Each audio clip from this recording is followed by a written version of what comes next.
upaya menumbuh kembangkan wawasan atau pemahaman terkait nilai-nilai politik, etika politik, dan juga tindakan politik.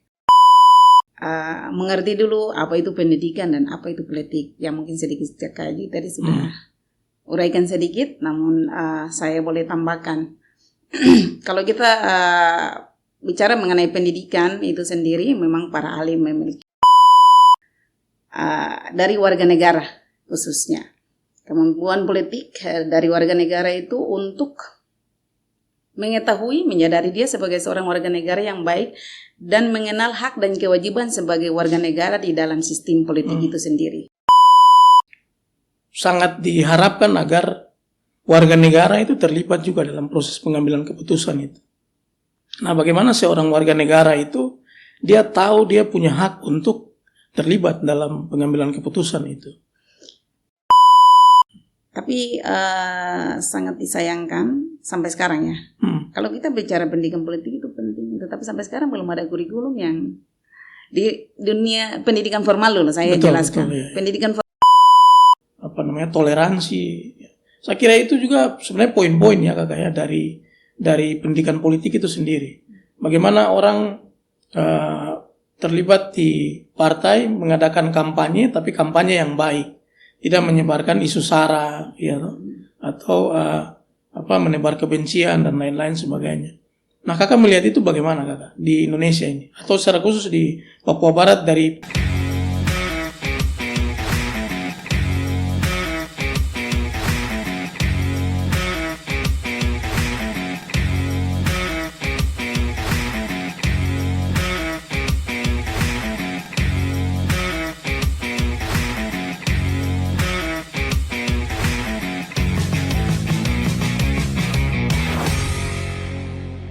Halo teman pemilih, jumpa lagi dengan kami di podcast KPU Provinsi Papua Barat. Saya Michael, dan kurang lebih beberapa saat ke depan kami akan mendiskusikan topik terkait urgensi pendidikan politik dalam meningkatkan demokrasi di Indonesia dan secara khusus lebih spesifik di Provinsi Papua Barat. Kali ini kita kedatangan tamu. Beliau adalah seorang akademisi dari Universitas Papua dan Universitas Caritas Manokwari. Namanya adalah Teresia Ngutra. Halo Bu Teresia. Halo juga kakak. Saya sapa nanti mungkin dengan Eca ya. Iya boleh. Baik, kita diharapkan melihat topik ini dari perspektif akademisi dan karena pendidikan politik adalah suatu upaya menumbuh kembangkan wawasan atau pemahaman terkait nilai-nilai politik, etika politik, dan juga tindakan politik dalam berbagai elemen kenegaraan atau dalam pemerintahan, dalam negara Indonesia misalnya. Demokrasi ini sebenarnya adalah suatu pengejawantahan kultur Yunani yang dikembangkan di dunia, berasal dari kata politeia yang berarti keinginan untuk mewujudkan kebahagiaan bersama. Kata ini kemudian diadopsi oleh berbagai kebudayaan di dunia yang kita bisa lihat, misalnya disebut dalam bahasa Belanda politik, dalam bahasa Inggris politik atau policy. Dalam bahasa Indonesia kita terjemahkan sebagai kebijakan. Asal katanya adalah bijak. Nah, bagaimana perjalanan politik dan pendidikan politik itu sendiri dalam negara demokrasi seperti Indonesia sejak kemerdekaan sampai dengan saat ini? Kita tahu bahwa Indonesia mengalami beberapa perubahan pola demokrasi, mulai dari demokrasi liberal di masa era kepemimpinan Soekarno, kemudian kita mengenal lagi yang namanya demokrasi Pancasila, dan kemudian demokrasi terpimpin, lalu demokrasi Pancasila, dan yang setelah pasca reformasi kita kembali kepada demokrasi liberal. Nah, bagaimana perjalanan pendidikan politik dalam era demokrasi itu dan secara khusus di Provinsi Papua Barat kita akan mendiskusikannya bersama dengan narasumber kita kali ini. Baik, Kakak Echa, saya panggil Kakak saja biar boleh, akrab ya. iya. Apa yang Kakak pikirkan kira-kira setelah atau kesan pertama mendengar kata pendidikan dan politik ini bagaimana Kakak? Bagaimana Kakak menjelaskan itu? Ya baik Kakak. Tertarik sekali ya dengan topik hari ini ya Kakak. Iya. Bicara tentang pendidikan itu menarik dan politik itu menarik. Apalagi pendidikan politik ya sangat menarik. Sebelum kita paham apa itu pendidikan politik ya sedikit kita mengerti dulu apa itu pendidikan dan apa itu politik. Ya mungkin sedikit Kaji tadi sudah uraikan sedikit, namun saya boleh tambahkan. Kalau kita bicara mengenai pendidikan itu sendiri, memang para ahli memiliki arti dari pendidikan itu sesuai dengan pakar dan ahli itu masing-masing punya pendapat yang berbeda. Namun saya bisa rangkumkan bahwa kalau bicara pendidikan itu berarti ada usaha sadar di sana yang terstruktur di mana membentuk potensi diri yang dimiliki oleh peserta didik itu sendiri secara keseluruhan. Yang itu dengan mengembangkan kemampuan baik secara intelektual, kemampuan emosional maupun kemampuan sosial. Ya itulah pendidikan secara keseluruhan seperti begitu. Tapi kalau bicara politik beda lagi. Teori politik yang mungkin yang tadi Kakak sudah singgung sedikit. Setiap para ahli punya pendapat yang berbeda. Namun saya bisa rangkum saja. Kalau kita berbicara politik berarti tidak terlepas dari kekuasaan. Kita berbicara partai politik dan juga kita berbicara tentang kebijakan negara dan juga kebijakan pemerintah. Di sana juga ada sistem pemerintahan yang akan kita bicarakan di dalam konteks politik, kayak gitu. Dengan demikian, pendidikan politik itu adalah usaha sadar di mana untuk membangun kemampuan, membangun pengetahuan, meningkatkan pengetahuan, sikap dan keterampilan dari warga negara. Khususnya kemampuan politik dari warga negara itu untuk mengetahui, menyadari dia sebagai seorang warga negara yang baik dan mengenal hak dan kewajiban sebagai warga negara di dalam sistem politik itu sendiri, di mana yang bertujuan untuk meningkatkan warga negara yang cerdas ya dalam sistem pemerintahan dalam suatu negara. Kurang lebih begitu Kakak. Baik. Kita di Indonesia kan dalam negara demokrasi seperti Indonesia ini kan harus diwujudkan partisipasi warga negara ya dalam setiap perjalanan bangsa dan negara ini. Nah, menurut Kakak Echa sendiri, apakah pendidikan politik itu berpengaruh ya terhadap sikap warga negara dalam mengambil keputusan untuk terlibat dalam berbagai hal dalam penyelenggaraan negara itu? Itu sangat pengaruh. Pengaruhnya sangat besar sekali. Ya mungkin banyak orang berpikir bahwa pendidikan politik itu tidak penting. Ya bagi mereka yang tidak sadar. Tapi kita yang sadar, kita tahu bahwa pendidikan politik itu sangat penting. Kita tidak boleh beranggapan bahwa politik itu sesuatu yang biasa-biasa saja. Karena tadi yang seperti kita sudah sampaikan, apapun keputusan yang ada di dalam negara, penyelenggara negara, keputusan di dalam pemerintahan maupun sistem pemerintahan dalam negara ini, itu diambil oleh itu penguasa, begitu. Penguasa dalam ini adalah politik. Kalau kita konteksnya begitu, jadi penting sekali. Begitu. Sangat begitu Kakak.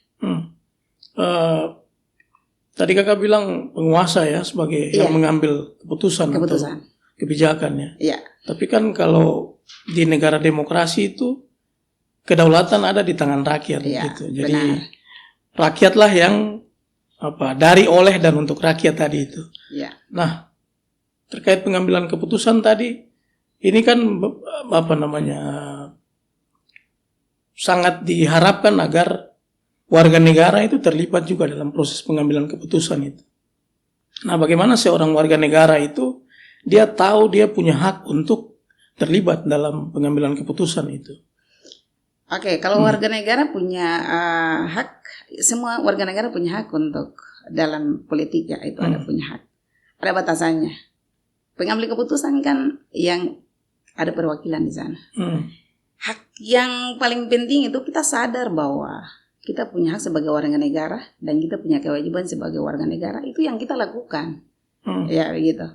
Jadi di dalam pemilihan umum ya rata-rata ya biasa dalam pemilihan umum itu banyak warga negara yang tidak sadar akan hak itu. Kita mendukung program pemerintah dengan memberikan suara. Gitu. Kita mendukung pemerintah dengan memberikan suara kita gitu. Minta maaf saya selalu katakan ada seperti contoh ya. Contoh pemilu di Papua Barat. Saya kasih contoh di Papua Barat tahun lalu itu banyak yang golput. Kenapa golput? Ya kita tidak tahu. Banyak orang tidak menggunakan hak itu. Yang menjadi pertanyaannya mereka kemana? Apakah mereka tidak tahu? Atau mereka sengaja? Atau mereka menganggap bahwa politik itu tidak penting bagi mereka? Atau mereka tidak tahu hak mereka? Mereka tidak tahu kewajiban mereka sebagai warga negara. Maka pada saat pemilihan itu banyak yang tidak datang begitu. Banyak yang golput. Ya, kalau tidak salah ingat. Itu khusus untuk Papua Barat. Sangat disayangkan. Ya, kalau kita tidak memberikan hak kita itu berarti sama dengan kita tidak menunjang program pemerintah begitu. Jadi otomatis gitu akan mengurang begitu. Baik. Itu Kakak. Saya lupa angka partisipasi kita ya. Tapi di pemilu kemarin itu partisipasi pemilih cukup tinggi. Iya. Yang turun adalah pilkada, pemilihan kepala daerah. Benar, iya. Itu sedikit mengalami penurunan. Nah, ini Kakak, ini saya jadi menemukan suatu konklusi ya bahwa pendidikan politik itu berfungsi untuk menyadarkan seseorang warga negara sebagai partisipan politik kepada menjadi partisipan pemilih. Jadi dari sikap warga negaranya dia dapat mengambil pilihan untuk terlibat pada saat pemilu sebagai salah satu wujud dari kontribusi pendidikan politik itu ya. Nah, menurut Kakak bagaimana peran elemen-elemen negara ya? Karena pendidikan politik itu kan tidak hanya kalau kita mau melemparkan itu pada lembaga misalnya, itu kira-kira bagaimana Kakak tanggapan Kakak soal peran lembaga negara ini di Indonesia ini dalam mengadakan pendidikan politik tadi? Baik pendidikan politik sebagai sebuah narasi akademis kah, atau pengalaman-pengalaman lapangan kah, atau misalnya kebebasan pers misalnya. Kakak lihat ini bagaimana dinamikanya? Oke, sebelum saya menjelaskan itu mungkin kita lihat dulu peran atau pentingnya pendidikan politik itu ya, biar nanti kita arahnya ke sana. Jadi kenapa selalu saya katakan pendidikan politik itu sangat penting. Yang paling pertama itu untuk mengembangkan pengetahuan tentang politik itu sendiri, secara real dan fakta di lapangan. Di masyarakat itu banyak yang tabu, banyak yang kurang paham gitu. Kalau kita bicara politik, selalu mereka, itu bukan urusan saya. Itu tidak penting bagi saya.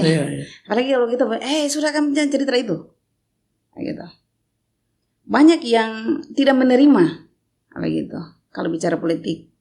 Terus kenapa saya harus meningkatkan pengetahuan? Ya, kita sebagai warga negara kita harus tahu tugas dan tanggung jawab kita sebagai seorang warga negara yang baik. Ya, kita harus paham apa itu politik. Kita paham bagaimana sistem demokrasi di negara ini. Kita harus paham struktur ketatanegaraan di negara ini. Kita harus paham, setiap warga negara wajib tahu. Kita harus paham tugas dan tanggung jawab dari pemerintah. Kita harus paham. Apa saya sebagai warga negara, apa yang harus saya lakukan? Sebagai pemerintah, apa yang mereka lakukan? Ya, ada tugas dan tanggung jawab dari pemerintah juga. Itu kita semua harus tahu, gitu. Jadi dan di sana juga bisa diajarkan, misalnya kita bisa tahu tugas dan wewenang dari ada lembaga-lembaga negara yang tadi Kakak sampaikan. Ada eksekutif, legislatif, dan yudikatif. Ada 3 lembaga itu yang ya kalau dikatakan itu lembaga-lembaga politik. Dan kita harus tahu tugas dan wewenang. Setiap bukan berarti orang politisi saja yang paham, tetapi kita masyarakat wajib tahu. Ya, wajib tahu tugas dan tanggung jawab orang-orang itu. Kepala daerah itu punya tugas apa? DPRD punya tugas apa? DPR RI punya tugas dan wewenang apa? Wajib tahu. Dan semua warga negara wajib tahu. Mengapa demikian? Saya katakan itu mempengaruhi pada pemilih yang cerdas. Itu mempengaruhi pada pemilih yang kalau boleh dikatakan kritis. Ya. Semakin kita tahu banyak tentang politik yang sebenarnya, ya, semakin kita tahu tentang pentingnya politik, maka pada saat pemilihan umum kita bisa menganalisa. Oh, ini pemimpin ini sepertinya cocok. Yang ini kayaknya belum cocok. Oh, ini programnya bagus dalam pada saat pemaparan visi dan misi. Oh, ini bagus, ini belum bagus atau seperti apa. Maka dia bisa ambil keputusan gitu pada saat memilih. Ya. Jadi itu sangat penting untuk kita mengetahui itu. Jadi pemilih-pemilih yang cerdas itu karena memang punya banyak pengetahuan tentang politik itu dan mengetahui betapa pentingnya politik dalam suatu negara seperti itu. Selain itu juga pentingnya pendidikan politik itu supaya menyadarkan setiap warga negara akan hak dan kewajiban yang telah dipaparkan, yang telah disampaikan, tersirat di dalam Undang-Undang Dasar itu sendiri. Tidak salah itu pasal 27 dan 28 kan. Setiap warga negara itu memiliki hak kebebasan dalam hukum dan pemerintahan. Ya, kita gunakan itu, kita nikmati itu. Ada juga kita punya hak untuk memilih dan dipilih. Harus gunakan itu. Ada juga kita punya hak untuk menyampaikan pendapat secara bebas. Ya, itu diatur dalam Undang-Undang Dasar dan tersirat. Kita gunakan hak itu untuk sama-sama menunjang kebijakan nasional seperti begitu. Jadi yang seperti tadi yang saya sampaikan, hal ini juga mempengaruhi partisipasi pemilih. Partisipasi pemilih ini yang seperti tadi ya sedikit saya perbaiki yang tadi saya sampaikan. Untuk pemilih di Papua Barat yang saya sampaikan tadi itu suara ya mereka tidak gunakan suara untuk pemilihan legislatif sih oke. Ya, hampir semua memilih. Tetapi pada saat pemilihan kepala daerah banyak tidak mau memberikan pilihan. Ya. Ada apa di balik itu? Kenapa seperti itu? Mereka bisa memilih legislatif gitu. Tapi kepala daerahnya tidak. Apakah kurang paham tentang itu? Sayang sekali kalau suara Anda tidak digunakan, mempengaruhi kebijakan. Saya selalu bilang orang-orang yang seperti gitu ya, ayo Maru cuma seberapa menit atau pergi dan selesai. Menentukan nasib kita berapa tahun ke depan. Dan banyak orang tidak sadar bahwa pada saat tidak memberikan suara, misalnya sudah kan, saya mau pergi suara ini, saya mau pergi coblos maksudnya. Tidak mau pergi coblos, saya sudah kan pergi sudah, saya tidak ada pilihan. Pokoknya kali ini saya tidak ada pilihan. Tapi 2-3 bulan kemudian, kotong dengar lagi begini, udah sebentar ya.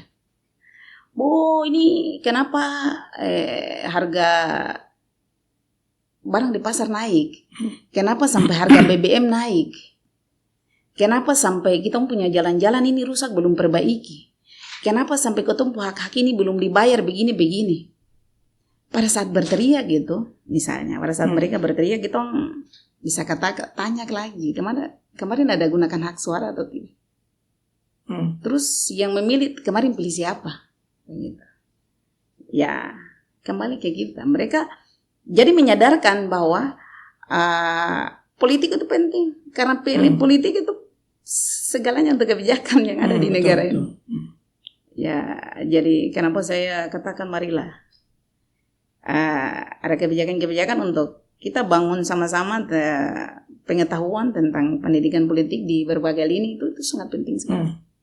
Sangat penting. Dan itu yang buat banyak orang belum sadar. Harga kangkung di pasar dipengaruhi oleh politik. Mereka tidak sadar itu.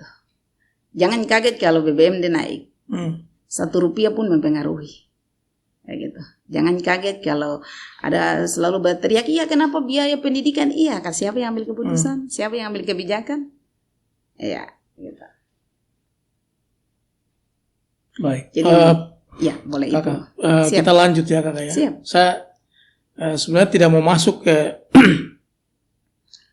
terkait keterlibatan pemilih pada pilkada. Tapi saya pikir kakak punya banyak penjelasan tentang itu. Siap. Mungkin saya mau lanjut saja ke pertanyaan selanjutnya. Boleh kan? Bagaimana terkait dengan elemen-elemen negara tadi itu kakak? Misalnya, bagaimana partai politik memprakarsai suatu tindakan transformatif untuk menggagas itu, seperti misalnya narasi-narasi edukatif atau warga negara tanpa melibatkan diri di partai politik bisa sadar politik itu dengan cara apa misalnya?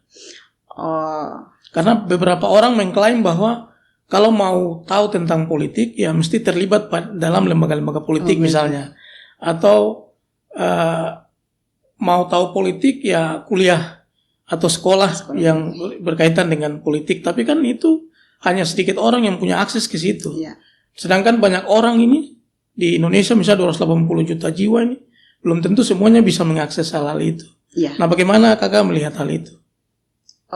Atau secara khusus di Papua Barat lah, kakak bisa ceritakan bagaimana kakak melihat itu? Kalau untuk pendidikan politik sendiri yang sekarang kita tujuannya sasarannya ke pemilih dan semua warga masyarakat harus paham politik ini. Kalau saya berpikir bukan hanya partai politik yang punya tugas, tapi kita semua warga negara punya tugas itu. Tapi sangat disayangkan sampai sekarang ya. Kalau kita bicara pendidikan politik itu penting, tetapi sampai sekarang belum ada kurikulum yang di dunia pendidikan formal dulu saya jelaskan. Pendidikan formal ini belum ada kurikulum yang ada di sana untuk mata pelajaran pendidikan politik, belum ada. Yang berikut belum ada mata kuliah pendidikan politik. Itu pun palingan hanya untuk jurusan-jurusan tertentu yang misalnya sosial politik. Tapi kalau misalnya seperti kita di ekonomi atau jurusan-jurusan lain, mereka tidak belajar politik, begitu. Karena tidak ada. Ya, jadi minta maaf kalau untuk kurikulumnya kan belum tercover itu pendidikan politik. Kalau pendidikan lain seperti pendidikan anti korupsi sudah ya, sudah jalan. Pendidikan kewarganegaraan oke. Edukasi yang seperti kakak sampaikan tadi bukan hanya tugas dari partai politik, tetapi kita semua elemen masyarakat dan elemen pemerintahan kita punya tugas. Kita wajib memberikan sosialisasi pentingnya politik ya kepada siapapun dan dimanapun. Kita bisa memberikan sosialisasi itu baik secara langsung maupun tidak langsung, bisa lewat media sosial atau media massa. Ya, walaupun memang kondisi kondisi daerah kita ya khusus di Papua ya, kita sampaikan untuk pendidikan politik yang mari kita bangun dari lewat ya saya berpikir tempat yang paling cepat dan tepat paling baik itu lewat pendidikan. Kita masuk ke sekolah-sekolah begitu. Sosialisasi di sana ya. Sosialisasinya itu boleh juga secara langsung misalnya dari boleh KPU juga sekali-sekali, boleh dari organisasi-organisasi politik juga memberikan pemahaman politik kepada anak-anak sekolah. Dan kalau untuk di sekolah sendiri saya selalu sampaikan untuk misalnya calon-calon guru ya gitu. Ya untuk khusus untuk mengajar seperti mengajar pendidikan kewarganegaraannya kalau salah mata pelajaran itu boleh disisipkan di situ. Disisipkan ya kita bisa paham politik di sana. Apa itu politik bisa disampaikan, apa itu sistem pemerintahan, tugas dan wewenang itu lembaga-lembaga negara ya boleh disampaikan. Dan bukan hanya teori yang disampaikan, tetapi kalau bisa didemonstrasikan dalam arti bahwa bisa sekali-sekali berdiskusi dan dicoba begitu. Dan sosialisasi itu disampaikan menyeluruh begitu. Hmm. Ya mungkin selama ini kita bergerak, kalau saya lihat, karena kalau kita ukur demokrasi yang kualitas, kan nilai ukurnya kan semua pemilih. Sedangkan kalau kita sosialisasi terbatas hanya di sekitaran kota, tidak bisa juga. Orang-orang di kampung yang pedalaman yang terada sinyal sana mereka tidak bisa. Yeah. Walaupun kalau misalnya ngetong sosialisasinya lewat media sosial, contoh ya, sosialisasi lewat media sosial juga boleh. Tetapi sekali-sekali boleh disampaikan ke sana biar semakin banyak kita hasilkan pemilih yang cerdas. Oke. Gitu. Saya menggarisbawahi ya kakak, misalnya kalau kurikulum pendidikan politik ini sebenarnya di beberapa kampus kan ada politik sebagai ilmu itu kan ada dimasukkan dalam kurikulum. Secara khusus mungkin dalam penerapan teknisnya ini pendidikan pemilih itu yang biasanya kami KPU melakukan sosialisasi kepada pemilih atau pendidikan kepada pemilih itu setiap tahapan pemilu. Nah, sepertinya saran kakak tadi saya lihat mungkin menarik ya sebenarnya. Saya garis bawahi saja menarik kalau pendidikan pemilih inilah yang dimasukkan ke dalam kurikulum khususnya di SMA bagi pemilih pemula. Itu kami di KPU ada itu. Itu terkait yang tadi. Kemudian ini saya menarik kakak tadi singgung soal literasi sebenarnya ya. Literasi dan bagaimana pemanfaatan media sosial bagi pemahaman masyarakat atau warga negara terkait hak-hak dasarnya itu. Bagaimana tanggapan kakak melihat daya akses literasi, keinginan membaca buku misalnya itu di Papua Barat ini? Silakan kakak. Oke. Kalau kita ke literasi ya. Yeah. Ini literasi kita bicara politik ya. Kita bicara literasi politik ini yang tadi misalnya sosialisasi dan sebagainya, misalnya kita gunakan media. Tapi saya lebih mengerucut ke bicara literasi politik dalam hal ini adalah media yang digunakan. Saya jujur bahwa kita ini fakta yang terjadi bahwa kita pemilih itu melihat informasi itu banyak yang hampir susah untuk bisa membedakan ini mana yang benar, mana yang salah. Zaman sekarang ini, apalagi dengan perkembangan teknologi AI lagi, hampir segala sesuatu bisa dibuat mirip dan hampir sama. Kita susah untuk membedakan itu. Banyak informasi-informasi yang beredar di media-media sosial dan media massa. Itu sangat banyak. Dan informasi itu banyak hoax. Tetapi sumbangsi pada saat kita menerima informasi ya, minta maaf yang ada di sekitar kita. Banyak orang menerima informasi itu setelah membaca, oh ini sepertinya informasi ini benar. Dia buka lagi, ini sepertinya ini benar. Tapi yang sana sulit membedakan. Informasi itu hampir semua didengar itu baik begitu.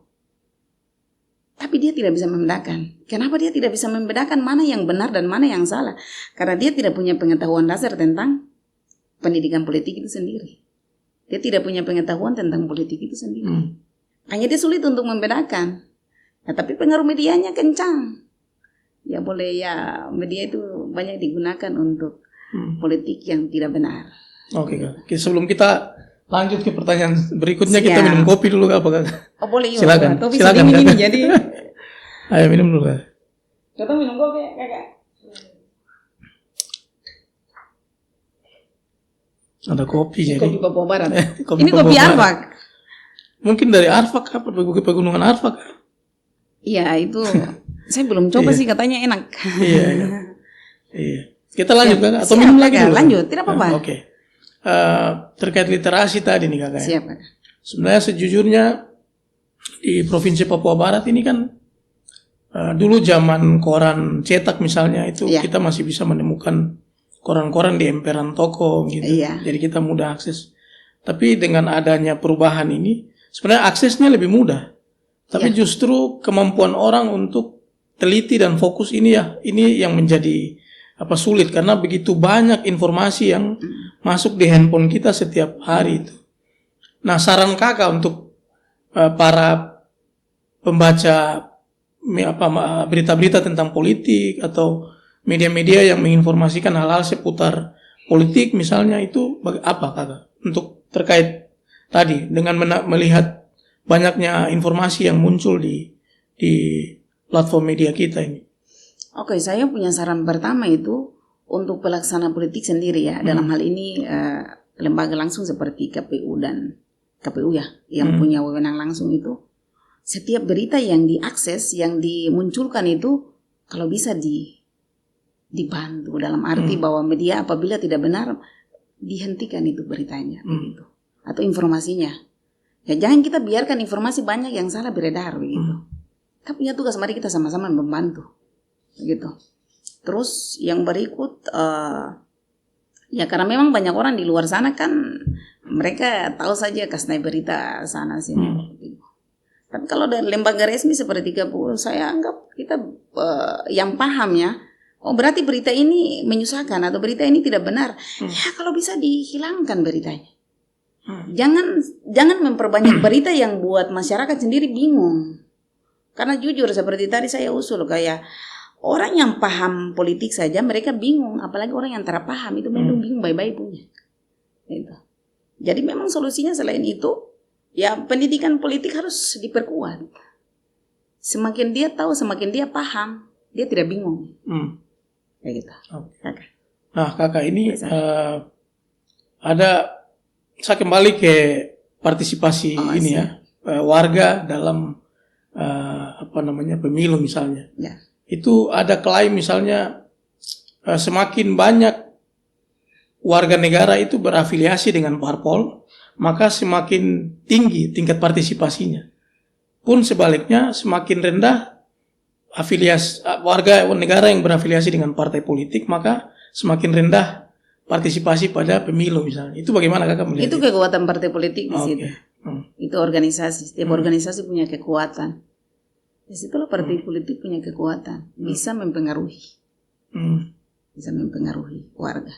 Jadi kenapa tadi saya katakannya bukan hanya KPU, partai politik juga kalau bisa mengedukasi yang benar begitu. Karena mereka punya pengaruhnya sangat besar. Mereka punya pengaruhnya sangat besar. Minta maaf KPU tapi yang turun lapangan itu adalah partai politik yang beredar, yang berjalan di masyarakat. Kalau mereka yang memberikan edukasi yang benar, terjamin kualitas demokrasi itu pasti bersih. Berarti kakak yakin ya partai politik ini salah satu lembaga yang kuat untuk mengadakan itu ya. Kuat. Pendidikan sampai di kampung-kampung, sampai di pelosok itu partai politik itu punya power sampai sekarang. Iya, karena ada pengurus-pengurus itu ya. Pengurus daerah, cabang, ranting dan sebagainya. Bisa sampai di kecamatan semua, sampai di kampung-kampung ada. Jadi kita pendidikan politik ya kalau bisa dari mereka.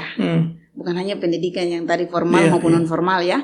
Tetapi kalau bisa ya mari kita sama-sama peduli terhadap demokrasi yang baik, yang bersih begitu. Gitu kakak. Saya kembali lagi ke yang pertama ya, topik dari yang umum-umum ini, bahwa semakin tinggi sebuah negara itu menjadi negara demokrasi, ada juga peluang besarnya untuk negara itu menjadi sangat oligarki, karena pemenang pemilu misalnya itu memegang hak penuh atas mayoritas pemilihnya, tetapi itu akan berdampak negatif bagi mayoritas pemilih yang lain yang tidak terlibat dalam atau yang tidak memilih pemenang kekuasaan itu. Nah, maka ada orang berpikir bahwa yang bisa membatasi hal itu adalah HAM sebenarnya, hak asasi manusia. Misalnya etika, ya, toleransi. Saya kira itu juga sebenarnya poin-poin ya kakak ya dari pendidikan politik itu sendiri. Bagaimana orang terlibat di partai mengadakan kampanye, tapi kampanye yang baik, tidak menyebarkan isu sara, ya, atau menebar kebencian dan lain-lain sebagainya. Nah, kakak melihat itu bagaimana kakak di Indonesia ini, atau secara khusus di Papua Barat di pemilu kemarin 2024 bahkan sampai ke pemilihan kepala daerah itu? Ya. Kalau kita kembali ke pengertian politik tadi, ya kita bicara kekuasaan, ada kebijakan pemerintah, kebijakan negara, partai politik dan sebagainya. Itu yang positif.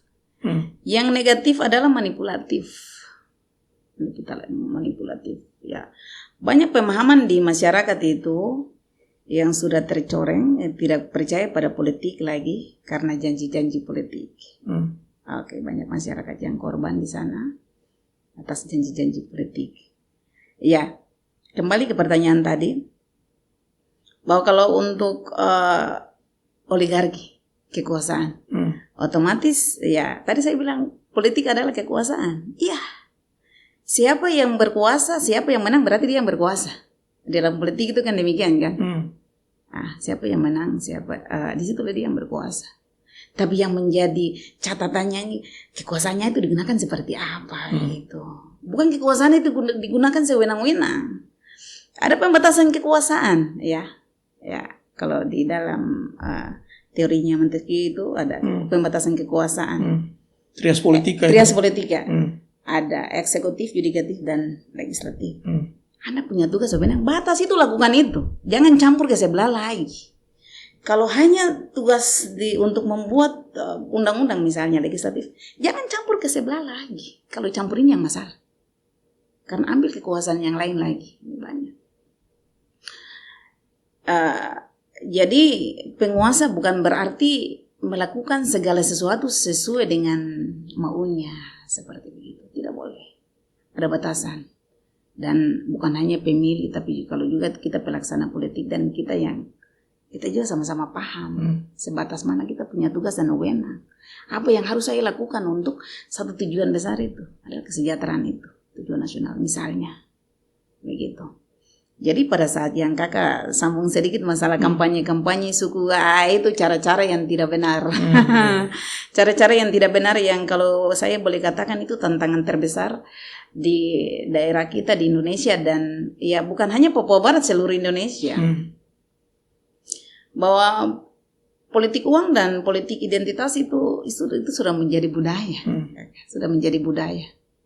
Begitu. Jadi kalau orang bicara, orang-orang masyarakat itu percaya atau tidak percaya, pasti kita semua tahu bahwa ada uang ada suara. Pernyataan itu selalu disampaikan. Gitu. Ada uang ada suara. Begitu. Terus saya pilih dia karena ya itu mungkin satu agama, satu suku, biasa. Itu bapak tua, itu bapak ade. Kita tidak pernah berpikir bahwa oh iya bapak tua atau bapak ade, apakah dia bisa atau tidak jadi seorang pemimpin. Begitu. Entah mau berapa kali saya ketemu pemimpin yang saya berpikir siapa yang pilih orang-orang yang begitu. Mereka di atas itu mereka jadi wakil rakyat. Mereka jadi pemimpin untuk kita. Minimal kita pilih orang yang lebih tahu dari kita. Minimal kita memilih orang yang bisa begitu, memimpin kita. Mau arah ini kemana? Daerah ini mau diarahkan kemana? Begitu. Jadi jangan pernah menuntut, kami susah begini, jangan tuntut kemarin ada pilih dia atau gitu.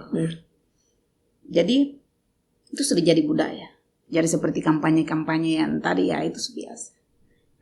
Kalau saya boleh katakan itu adalah politik yang negatif. Yang tidak boleh terjadi. Yang kita hindari yang seperti begitu. Ada uang, ada suara. Beras 5 kilo, uang 100.000 sudah selesai. Makan 1 minggu selesai, menderita 5 tahun. Itu yang sering terjadi seperti gitu kakak. Jadi kalau untuk kekuasaan kita bicara kekuasaan ya, siapa yang menang dia berkuasa. Tetapi kembali lagi kekuasaan itu digunakan untuk apa dan seperti apa. Tidak sewenang-wenang kita penguasa jadi semua lakukan sesuai dengan keinginan kita. Tetapi ingat pada saat kita ada di posisi ini, siapa yang rekomendasi kita di sini? Kita di sini untuk menyuarakan suara rakyat dan kepentingan rakyat, kepentingan bersama. Baik. Saya ingin kakak memberikan harapan untuk masyarakat di Papua Barat ini, untuk kedepannya kita dalam hal berpartisipasi di dalam politik ataupun secara khusus di pemilu, kira-kira apa yang bisa kakak taruh sebagai harapan untuk masyarakat di Papua Barat? Silakan kakak. Oke. Ya, kembali lagi harapan pertama, masyarakat Papua Barat itu harus wajib cerdas dalam pemilihan umum atau pemilihan kepala daerah maupun legislatif. Hal ini diharapkan kalau bisa sama-sama mari kita belajar apa itu politik dan apa itu pentingnya politik. Terus harapan berikut, selain kita belajar, harapan berikut itu, mari kita lawan yang salah. Jangan lagi kita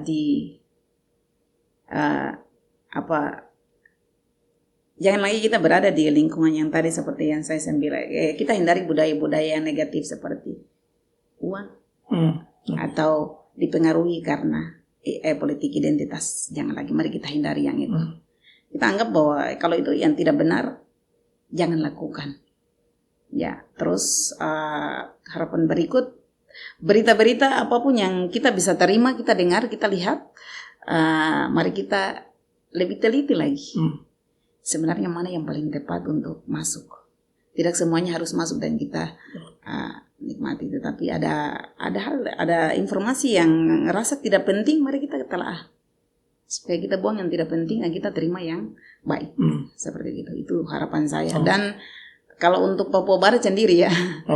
Papua Barat sendiri ya, kita harapkan ya, kalau kita bicara satu Indonesia agak sedikit luas ya, tapi kalau untuk Papua Barat sendiri, semua saran-saran tadi mari kita lakukan mulainya dari Papua Barat.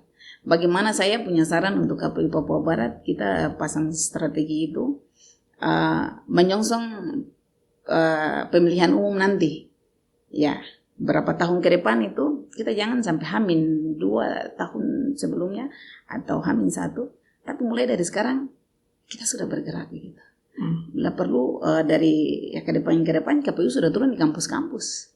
KPU sudah turun di sekolah-sekolah. Begitu. Bisa sosialisasi sudah mulai jalan perlahan-lahan. Bukan hanya KPU tapi yang tadi seperti partai politik juga.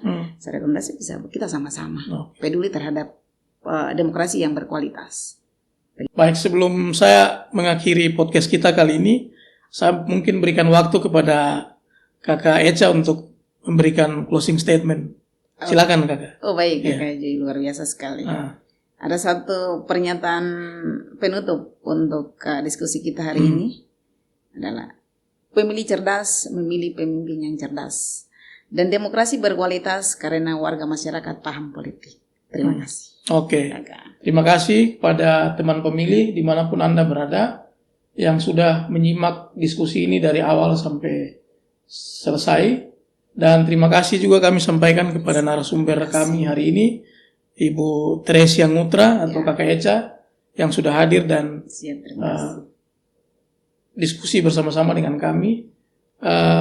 Saya ingin mengutip kutipan dari seorang sosiolog politik dari Jerman, namanya adalah Max Weber. Dia menulis, politik adalah pengeboran kayu keras yang sulit dan lama. Dan pendidikan politik adalah dengan cara apa dan alat apa kita dapat mengadakan pengeboran kayu yang sulit dan lama itu. Semoga diskusi tentang urgensi politik dalam meningkatkan demokrasi akan bermanfaat bagi kita semua dan memberikan penyadaran serta pemahaman yang utuh dan menyeluruh tentang apa itu politik dan secara khusus mengenai pemilu. Jangan lupa like, subscribe, komen, dan share tayangan episode kedua podcast KPU Provinsi Papua Barat di akun YouTube KPU Provinsi Papua Barat. Salam KPU melayani.